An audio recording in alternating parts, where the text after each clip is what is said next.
الله تعالی در این آیه که حضورتون تلاوت شد یک واقعه را ذکر کرده است و با این ترتیب که الله تعالی از حضرت رسول صلی الله علیه وسلم می فرمایند که شما از یهودیان حاضر سوال کنید در رابطه با او قریه تاریخی که واقعاش این قریه به صورت عبرت و به صورت نمونه از برخوردهای الهی که با اینها کرد قابل تذکره هست برای جهانیان، قابل فند، قابل درس و عبرت هست. شما از این قریه سوال بکنید که در ساحل دریا بود، کنار دریا بود و مراد از این قریه ایله هست که در کنار دریای قلزم بود، بین مدین و تور بود و اینجا یک قریه از یهودی ها آباد بود در کنار دریا. اینها بر دین حضرت موسی علیه السلام بودند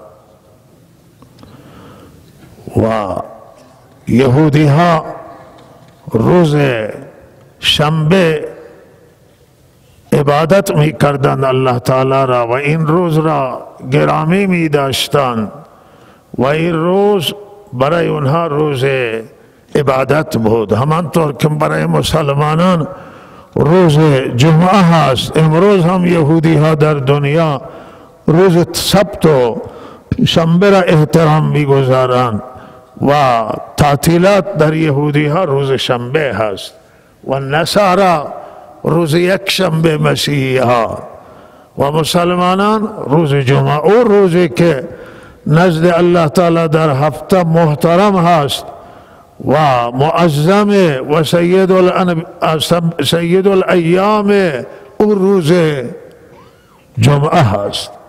ولی به هر حال اینا او روز را انتخاب کردن و اختیار کردن و همون روزها را ادای احترام می کردن و اینها در کنار دریا بودند و از کسانی که در کنار دریا زندگی می کنند معمولا یکی از بالاترین محصولات اونها شکار ماهی هست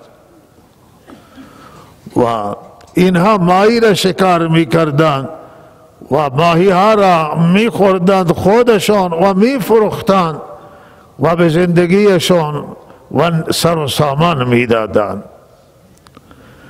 و الله تعالی چون اینا گناه کردند از قرآن آیاتش اینطور معلومه و الله از اینا ناراض شدند، الله اینها را آزمایش کردند، یه امتحان آوردن برای اینها که روز شنبه ماهی ها می آمدند از کار دریا به ساحل می آمدند، جایی که اینها زندگی می کردند و ماهی ها توی آب پیدا می شدند و ظاهر بودند. بعضی میگن ماهی ها سرشون را از آب بلند می کردند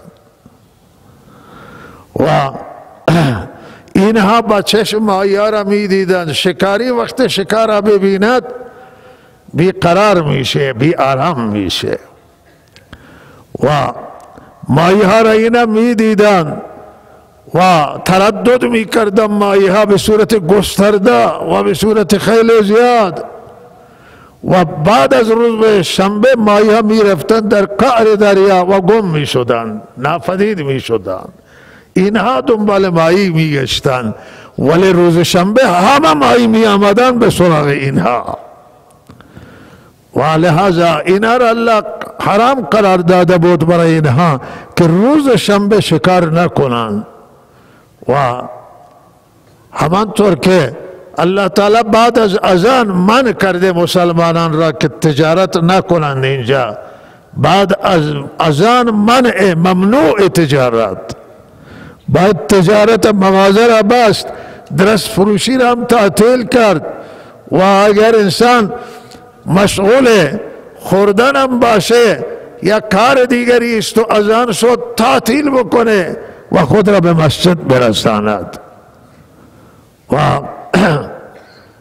برای نماز جمعه اللہ تعالی روز شنبه برای اینها من کرده بود که شما شکار نکنید و لحاظا شکار می آمدند، اینها خیلی پریشان شدند.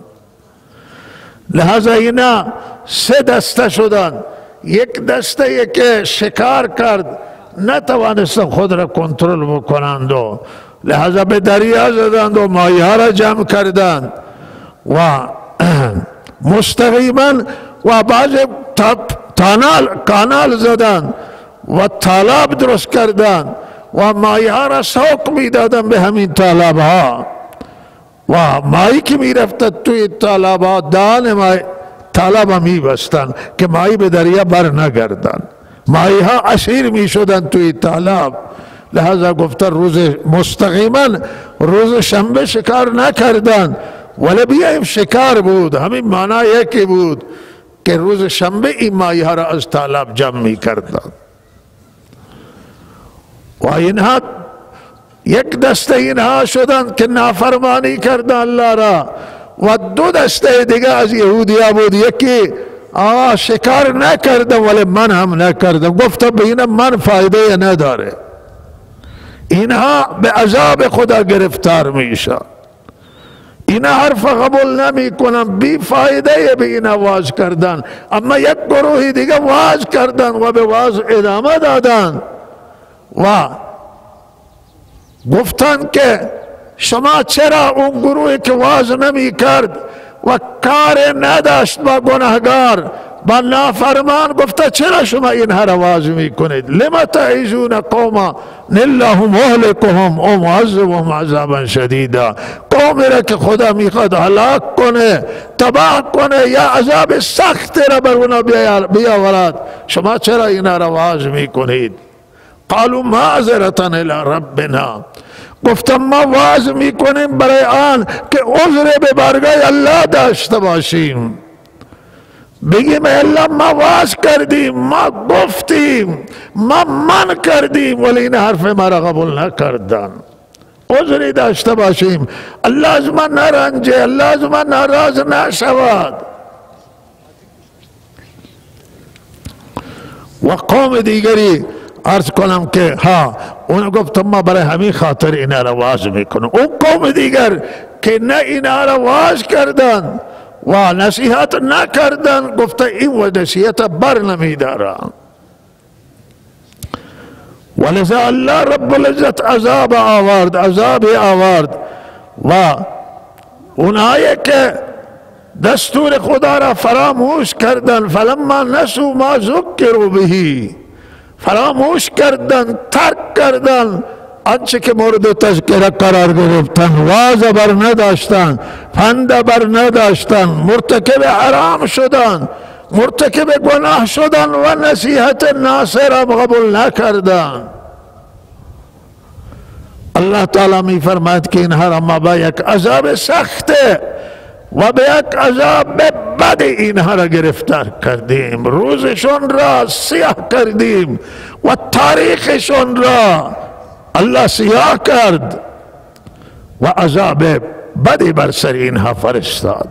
این نافرمانان را که ماهی را شکار کردند، این نافرمانان را الله تعالی به عذاب بدی گرفتار کرد و نگفته نماند که اونهایی که نافرمانی می کردن و اونها که فرمان برداری می کردن وسطشون دیوار کشیدن، وسط شهر دیوار کشیدن که عذاب اگر بیاید ما گرفتار عذاب نشیم.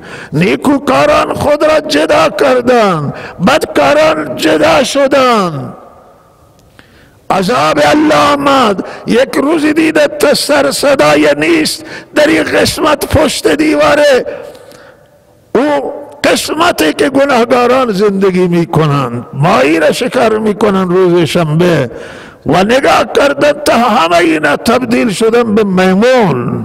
همه اینا میمونن.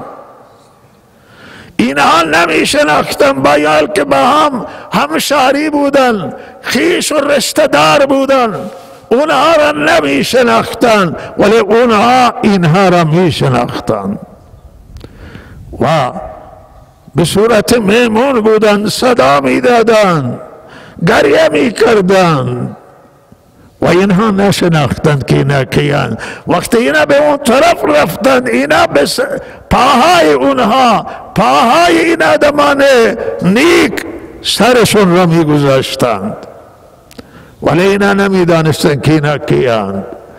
و اینها را الله 3 روز بعد الله تعالی اینها را به هلاکت رسانید و همه مردند و شهر خاموش شد و قسمت و زندگیشون به پایان رسید. این عذاب دنیا بود و عذاب آخرت بدتر از عذاب دنیا است که الله تعالی نافرمانان گرفتار میکند. الله او 2 گروه دیگر نجات داد، اونه که من میکردن. انجینا الذین ینهون عن السوء، ما نجات دادی معنی که از گناه من میکرد. الله اینا را تشریح کرده که من کنندگان نجات داده، ولی او گروه دیگره که من نکرده تذکره اونا در قرآن نیست. عبدالله بن عباس می فرمودن که اینها را هم الله به عذاب گرفتار کرده ولی بعد رجوع کرده از قولش، برای آن که اونها در دل ناپسند کردن و می گفتند که اینها را نه فایده نداره و برای همین خاطر نه نکردن که گفتن نه فایده نداره و لہذا الله اونها را هم نجات دادن. بیشترین نظر همینه که 2 گروه نجات گرفت. یک گروه تصریح در قرآن که انجینا الذین ینهون عن السوء، از گناه من کردن، و گروه دیگر صراحتاً تذکرهشون نیست و ظاهراً و هم انجینا الذین ینهون عن السوء داخلن، چرا که اونها بد دل انکار کردند و ناپسند کردند و می گفتند که اینا واعظ قبول نمی کنند، حرف هیچ کسی را قبول نمی کنند. لذا الله اینها را نجات داد و گناهکاران را به هلاکت رساند. منظور از این واقعه فقط یک داستان نیست بلکه عبرت فجعلناها نکالا لما بین یدیها و ما خلفها و موعظة للمتقین. الله این واقعه را الله تعالی عبرتی قرار داد برای آنانی که اونجا بودند و این صحنه را با چشم دیدند، معاصر بودند و همزمان بودند و این عبرتی قرار داد برای آنهایی که در تاریخ بعد می آیند و این واقع را می خوانند، از این واقع عبرت بگیرند، از این واقع درس بگیرند.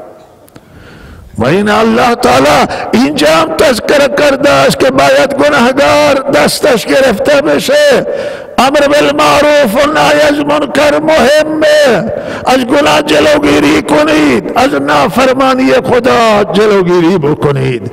دست ظالم باید گرفته بشه و از ظالم باید نهی از منکر بشه، ترسونده بشه. کسی که نماز نمیخوانه و کاهل نمازی میکنه، کسی که مشروب میخوره، کسی که مواد مخدر مصرف میکنه، کسی که ربا میخوره، کسی که رشوه میخوره، کسی که حق مال مردم حیف و میل میکنه، کسی که سرقت و راهزنی میکنه، کسی که گروگانگیری میکنه و کسی که آدم میکشه، کسی که مردم اذیت و آزار میرسانه، غیبت میکنه، تهمت میزنه. لہذا همه گناهگاران که مرتکب گناه میشوند باید دستشون گرفته بشه. جادوگران باید دستشون گرفت که جادو نکنن، از الله بترسن و سایر گناهگاران باید دستشون گرفته بشه. نباید ما بشینیم و با گناهگار بخندیم، نباید ما با نافرمانانی که علنا نافرمانی میکنن هم سفره بشیم، بلکه اگر ما هم سفره میشیم حرفمون بزنیم و نهی از منکر بکنیم. جامعه باید اصلاح بشه، گناهگاران باید من بشه از گناه، نباید ما رو در واسطه کسی گیر بکنیم، نباید ما شرمنده بشیم کسی که حق بگیم، حق کلمه حق بگیم، امر بالمعروف بکنیم، نهی از منکر بکنیم. همین وظیفه انبیاء علیهم السلام بوده.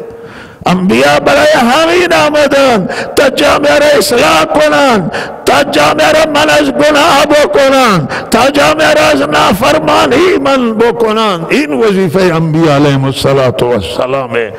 من و شما پیروان رحمت للعالمینیم، من و شما پیروان محمد امین صلی الله علیه وسلم هستیم. وظیفه تک تک من و شماست، وظیفه همه ما است که با حکمت مردم دعوت به خیر بدیم، مردم از گناه من بکنیم و جلو بگیریم، مردم به حق دلالت کنیم و راهنمایی بکنیم، مردم به خیر نصیحت کنیم و به خیر دعوت بدیم. والله من و شما را توفیق بدهد. ایام دهه فجران و این ایام عزیزان من، کسانی اگر یاد میدهند 40 سال قبل عزیزان ملت ایران به رهبر فقید انقلاب اسلامی، بنیانگذار جمهوری اسلامی و امام راحل به قیادت ایشون قیام کردند. در زمان قیام کردند که ملک کاملا وابسته بود به غرب، وابسته بود به امریکایی ها، وابسته بود به قدرت ها، وابسته بود. منافع اونها از اینجا تامین بود. مردم ایران قیام کردند و شعار استقلال دادند که کشور باید مستقل بشه. ایران برای ایرانیان هست، کشور متعلق به ایرانیان، منافعش هم مال ایرانیان هست. و ایرانیان شعار دادند که ما استقلال میخواهیم و آزادی. در زمانی که آزادی در کشور نبود، اختناق بود، حاکم دیکتاتور بود، کسی را نمیگذاشتن که اظهار نظر بکنه، کسی را نمیگذاشتن که حرف بزنه، انتقاد بکنه. وحشت داشت حاکمیت او زمان و رژیم او زمان از انتقاد پذیری نداشت. آزادی نبود، کسی نمیتوانست حرف بزنه. آقا داد و بیداد را می افتاد و آقا می کشید او را به ساواک او زمانه. محاکمه می کردن که تو دشمن وطنی، تو مخالف وطنی، تو مخالف رژیمی. ولهذا با آزادی مخالف بودند. ملت ایران گفت استقلال، آزادی شعار میدادند که ما آزادی میخواهیم توی وطنمون و انسان باید آزادی داشته باشه و از حق و حقوق انسان آزادیه که باید آزادی داشته باشه، بتونه حرفش را بزنه، بتونه خواستش را مطرح کنه، بتونه انتقاد داشته باشه، حداقل انتقاد سازنده داشته باشه. آزادی معنی نیست که دیگران توهین بکنه، دیگران فحش بده و آزادی نبله. آزادی هم بعدم حد و مرزی داره. ولهذا آزادی معنی اینه که آزادی بیان باشه، آزادی کلام باشه، کسی بتونه اظهار نظر بکنه، کسی بتونه انتقاد بکنه و اختناق نباشه که دوره بود و استبداد نباشه که در اون دوره استبداد بیداد میکرد، اختناق بیداد میکرد، سرکوب میکرد هر کسی را که میخواست حرف بزنه. ولهذا ملت ایران سے آزادی خواست و جمهوری اسلامی خواستن. ولهذا جمهوری گفتن که او زمانه حاکمیت در یک خانواده بود و ملت ایران نقش نداشتن، تاثیرگذار نبودن. اگر برای مجلس و نمایندگان اونها انتخابات برگزار میکردن، سوری بود، ظاهری بود، نمایندگانشون خودشون انتخاب میکردن و به رای میگذاشتن و همونی که حاکم میخواست از صندوق در میآمد. لہذا گفتن جمهوری میخواهند که ملت تأثیر گذار باشه، ملت رایش معتبر باشه، ملت نظرش معتبر باشد. و اسلامی خواستن که به هر حال این جمهوریت اسلامی در قانون اسلام حاکم باشه، شریعت اسلام باشه. این جمهوریت از نوع اسلامی هست، ولذا در او آزادی های اسلامی باید اجرا بشن، اونچه که اسلام میخواهد. لذا همیشه گفته شده که اسلامی جمهوریت را مقید نمی کنه، بلکه در اسلام آزادی خیلی بیشتر موجوده، مخصوصا در بیان، در قلم و در خیلی چیزا. اون آزادیه که در اسلام به نمونه در دنیا، مثالش را آزادی های امروز جهان نمیتوانند ثابت کنند.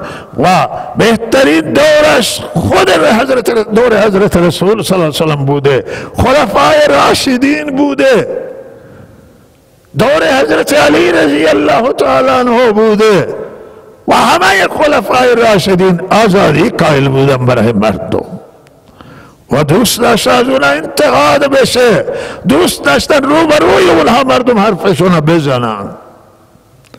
مردم توانست حضرت علی را به محکمه شرعی یهودی توانست غیر مسلمان و ذمیه ببره، حضرت علی را شکایت کنه و پیش ذمی به قاضی کوفه ببره حضرت علی رضی الله تعالی عنه را.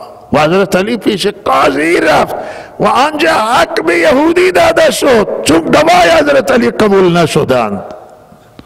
اینقدر آزادی که قاضی هم بتوانه رهبر او زمانه خلیفه راشد آن حضرت سیدنا علی که او جایگاه حضرت علی را چه کسی در دنیا میتونه داشته باشه، میتوانست ببری پیش قاضی منصوب او و قاضی هم بر علیه حضرت علی را بده و لباس جنگی را به یهودی بده مطابق با قوانین شرعی و نظری که او قاضی داشت. سبب اسلام یهودی شدی، آزادی را که دیدن.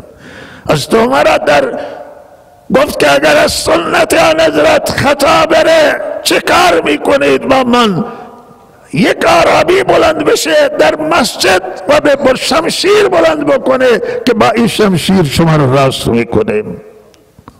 این آزادی کجای دنیا؟ امریکای آزادیه، اروپا داره، چینیا دارن، روسیا دارن، کجای دنیای آزادی را داره؟ ما که بگیم جمهوریت هم معنی این که محور مردمان، ولهذا جمهوری همه جا آزادی دارن. و وقتی بگیم اسلامی هنوز آزادی را تقویت میکنه.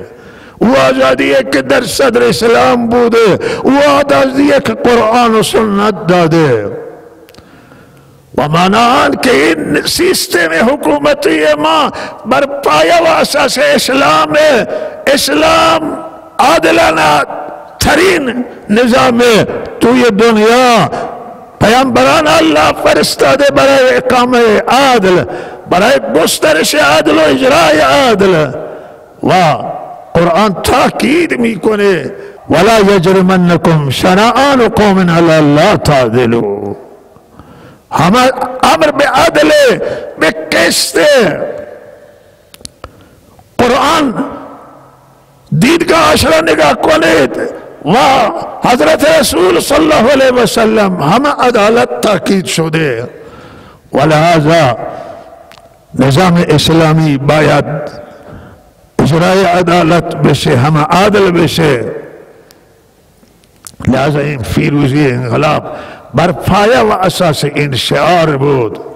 و امروز ما 40مین سالگرد انقلاب اسلامی را ملت ایران جشن میگیره، در حالی که چالش‌های در خارج از کشور و بسیار گسترده چالش‌های بر سر راه کشور و نظام هست و چالش‌های در درون کشور هم موجوده و چیزی است که قابل انکار نیست. کسی نمیتونه اینها را ما نمیتونیم بپوشیم.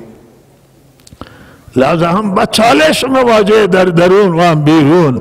لہذا ما دل سوزانه عرض میکنیم، دل سوزیم، الحمدلله غرض ما نداریم، ما به کشور دل سوزیم، به ملت ایران دل سوزیم، به نظام جمهوری اسلامی دل سوزیم، به مسئولان نظام دل سوزیم و خیرخواهی مدروی خیرخواهی. ما معتقدیم که تنها راه برون رفت و تنها راه حل این نظر مایه و این شما بررسی بکنید و نتیجهش را هم میبینید.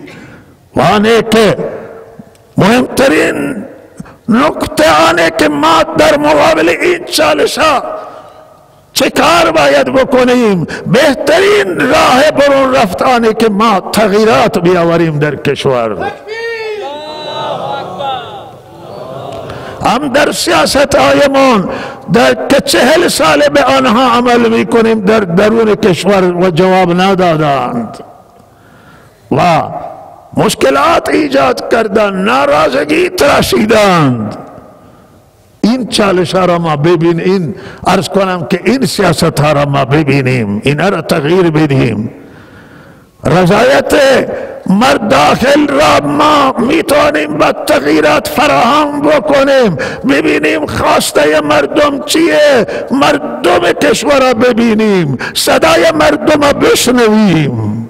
خواسته مردم اگر صدام ندارن، صدای خاموش مردم را بشنویم و به سمت مردم حرکت بکنیم، به سوی مردم حرکت بکنیم، تغییرات به نحوی ایجاد بکنیم که رضایت مردم حاصل بشه، تا مردم با هم متحد باشن، متفق باشن.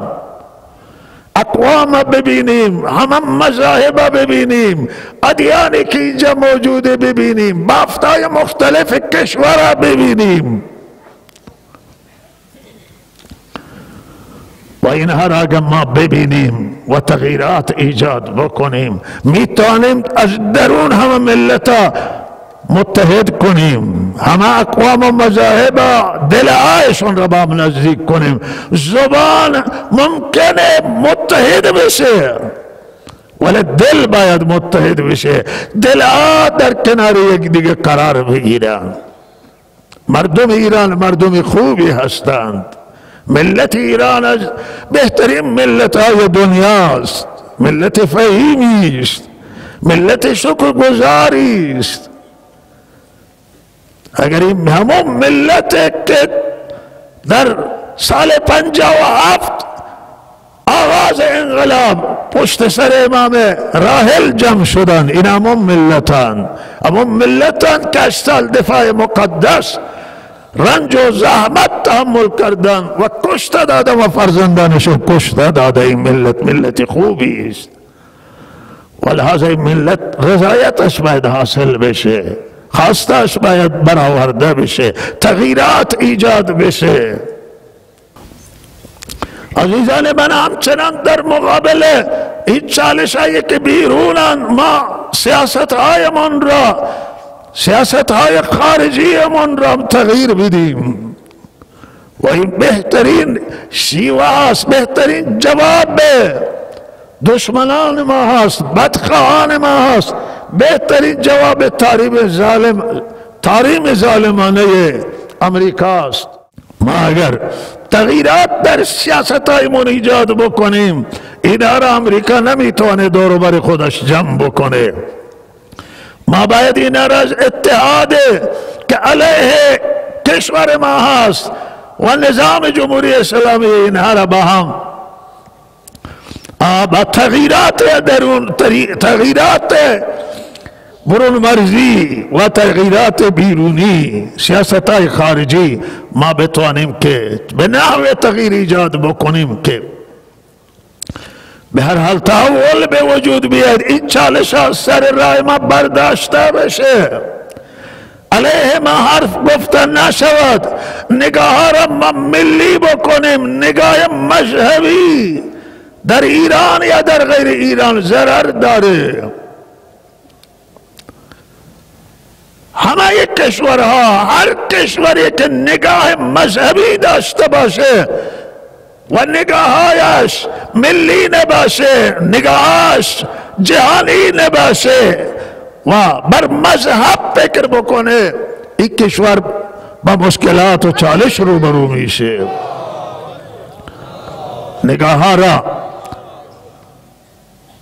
دوراندیشانه و ملی بکنید، به منافع ملت فکر کنیم، به منافع ایران فکر کنیم، به منافع اسلام فکر کنیم. اگر اسلام باشه مذهب است و اگر اسلام نباشه مذهبم نیست. ولهذا همه کشورهای مسلمان بر اسلام فکر کنند، به مذهب فکر نکنند، به سنی فکر نکنند، به شیعه فکر نکنند، به مذاهب دیگر فکر نکنند، بلکه به اسلام، اصل اسلام باید باقی بمانه، به عزت اسلام، به سربلندی اسلام. اسلام افتخار ما است، ولازم به اسلام فکر کنند. علمای بزرگوار، علمای شیعه و سنی، همه و همه بر اصل اسلام فکر کنید. امروز او زمان رفته است، او شرایط رفت که مذاهب با هم درگیر بودند و مشکلات مذهبی وجود داشت. امروز یک شرایط دیگری است. امروز دشمنی در جهان با اصل اسلامه، ولهذا ما باید بر اصل اسلام فکر کنیم، نه بر مذهب. اسلام نشان بدید که دین رأفت، رحمت، دین جهانی است، دینی که به نفع جهانیانه. نشان بدید که در اسلام عدله، در اسلام آزادیه. ظلم هست در دنیا که اگر ما بگیم که ما اسلام پیاده می کنیم و اسلام پیاده نکنیم، او عدالت اسلامی را نتوانیم اجرا بکنیم، بر اسلام ظلم میشه. ما هرگاه یک کشور میگی بلند میشه ملت که ما میخوایم اسلام بیاوریم، ما تکان میخوریم که اگر اسلام اصیل بیاورن، اسلام محمد رسول الله باشه، رحمت میشه برای جهانیان و همه جهانیان میبینند حکومت که در دنیای الان ندیدن. ولی اگر چیز دیگری پیاده بکنیم، چیز اسلام باشه و چیز غیر اسلام، این واقعا مشکل میشه. لحاظا ما دلسوزانه خیرخواهانه عرض میکنیم به خدمت تصمیم گیرندگان که مقدرات این کشور در دستشونه، آنه که کشور نیاز به تغییر داره. ما به عنوان شهروند دلسوز، نه مغرض که کسی دیگه منو گفته باشه الله منو نجات بده از این. ما آنچه که واقع گراییم الحمدلله به واقعیت ها نگاه میکنیم و دعوت میدیم همه را که واقعیت های موجود نگاه کنید و خیرخواهیم و دلسوزیم و ما میگیم که همه فکر کنن روی این موضوع. راه برون رفت از این بنبست خطرناک من میبینم. راه برون رفت تنها و تنها ایجاد تغییرات و رضایت قلبی ملت و همراهی ملت و ملت. اگر ما کنار هم قرار دادیم، همه اقوام را، تفاوت‌ها را از قومیت و مذاهب برداشتیم، مناسب نیست. نه شریعت قبول داره نه قانون اساسی که بین مذاهب ایرانی تفاوت باشه. قانون اساسی هم اینه مردود میدانه، اسلام هم اینه مردود میدانه. همه این مذاهب، همه این قومیت ایرانی هستند، همه اینا چشم به همین کشور دوختن، چشم به نظام جمهوری اسلامی دوختن، نگاهشان به مسئولان هست، به جای دیگر نیست. و مسئولان اگر به این خواستین رسیدگی نمی کنند، جواب خدا را چه میدند؟ ما جواب خدا را باید چه بدیم؟ با این رسیدگی بشه. اینها ایرانی دیده بشن و الله تعالی توفیق عنایت بکنه و انشالله ما امیدواریم که با تغییر عرض کنم که تغییرات در سیاست ها انشالله بتوانیم اصلاحات به وجود بیاید که همه در کنار هم باشه و 22 بهمن که روز دوشنبه هست و